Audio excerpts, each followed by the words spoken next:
there are lots of races going on, and I know that you're watching all the high-profile Senate races and high-profile House races that are out there, and everybody looks over here and they look at the state of New York with how many congressmen? 29 congressmen, of which there are only 2 Republicans in the entire state. 2 in the entire state. And I can tell you, the rest of the country's looking at New York and saying, it's it's like California. Forget about it. Forget about it. I mean, it's just not going to but you have an opportunity in this race, and in fact a few other races here in the state, to really shock. I mean, you want to talk about the wave election. If you want to say, well, are we going to win 30 seats or 40 seats or maybe 45 to take control, or are we going to win 60, 70, 80 seats and really change this country and shock this country, this is where it's going to happen.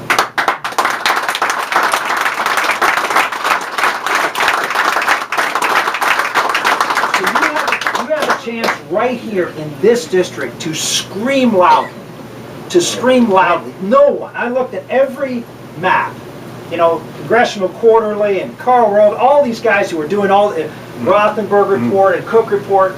None of these people, no offense, but nobody has this race on the map. Nobody has this race on the map. Everybody thinks, safe Democratic cities, it's New York. Nobody, it's New York, it's New York City. I mean, there's just no way. I mean, there's just no way. I mean, we've given up winning suburban races on the East Coast. And it's happening in Philadelphia, it's happening in Washington, and all the other places up and down East Boston. We don't win these races anymore, so nobody's even paying attention. That is why you will be like a knockout punch that the other fighter never even saw. I have 7 children. I have a 2-year-old little girl who has very severe health problems, and I'm out running around the country talking to folks because I believe that not my grandchildren or great-grandchildren aren't going to have the kind of country that I grew up in. I'm talking about my children. We're at the point right now with the debt that we have accumulated and the power we have ceded to Washington, particularly with health care. I mean, imagine what they will do to us. I mean, I'll give you an example of just what happened 2 weeks ago with the Secretary of Health. The Secretary of Health issues an edict because insurance rates are going up, right? Have you seen this, right? All the insurance rates are going up. Why are they going up? Obamacare. Because he's put mandates in place which will drive up premiums. And so insurance companies are communicating to their insurers and to the companies saying, look, your insurance rates are going up 10, 15, 20, 30, 40, 50%. And the reason they're going up is X, Y, Z. The Secretary of Health said to all the insurance companies, you cannot tell your clients that Obamacare was responsible for any of the increase. And if you do, you will not be eligible to participate in the government program that is going to be implemented in 2 years. Well, we can tell them. Now think about that. We haven't even implemented Obamacare. And you're already seeing the heavy hand of government trying to create disinformation, hide information from you, control even more of what goes on in this country. This is the most dangerous thing that has ever happened, this health care bill. Because once the government gets control of whether you can go see a doctor, or you can get a test, or you're going to get the treatment that you need because you have some form of cancer, they have their hand in your wallet, and you will give them whatever money you need because it's your health, it's your kid's health, it's your mom's health. Right? This is why it's so essential that we win this election, stop the implementation of Obamacare. In 2012, elect a president and a Congress that will repeal Obamacare and start to put back our country that is founded on this one basic concept. And that is, for the first time in the world, we have a government that believes and trusts you. Frank is here. He's running a great race. He's working hard. I want to help you, and I hope all of you can do the same. He needs money, but just as importantly, if not more importantly, he needs your time. You know, one of my favorite sayings was written by a guy named Christopher Lash, who said, every day we get up and we tell ourselves lies so we can live. You think about that. We get up every day and we tell ourselves lies so we can live. And here's the lie Americans, this generation has told ourselves for a long time. That America, no matter what we do, will be free and safe and prosperous. No. We have accepted that somehow or another this freedom is just who we are, and the fact that we're the greatest country in the world, well, of course we're always going to be the greatest country in the world.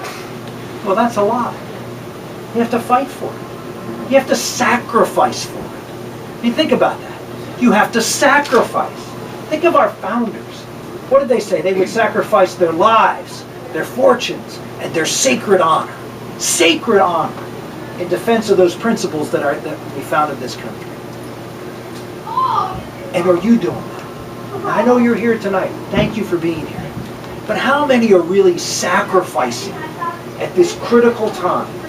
Critical time. Here we are on Long Island. I'm reading a book called Washington's Crossing. And they describe the battle here on Long Island and Brooklyn Heights and in Manhattan.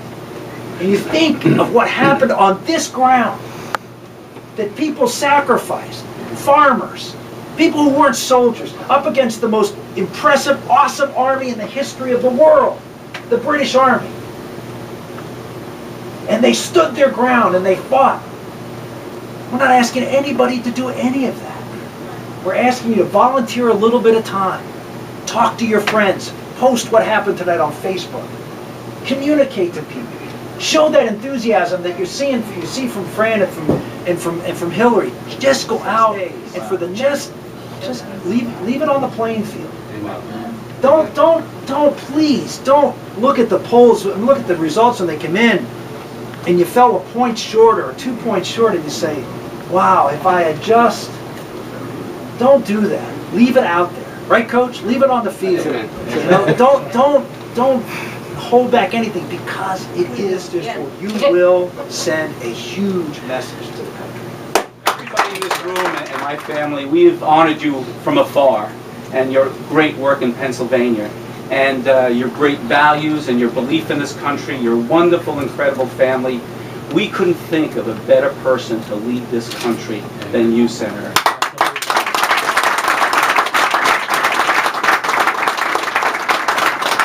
And there's a particular reason we love you and are so impressed by you, and that's your great stand for life. And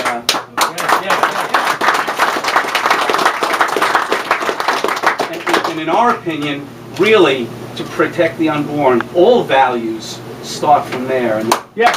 Right.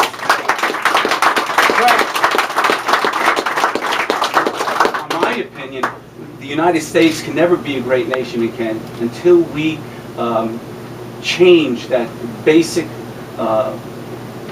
situation we've gone astray. And when we can once again protect the unborn, then we can truly know there will be justice for everybody in the United States. Justice for everybody who is here. You've lifted us all up by your presence. It's an incredible honor. And you're going to give us the energy to fight on. Because everybody in this room is passionate about this race, and not just the fact that we want to defeat Carolyn McCarthy, but we want to change this country and make it a better work on the Susan B. Anthony list. Right. We recognize that you're the chairman of that organization, and it's all about bringing the values back to this country, especially for the unborn. And we have $1,500 for you to bring back. All right.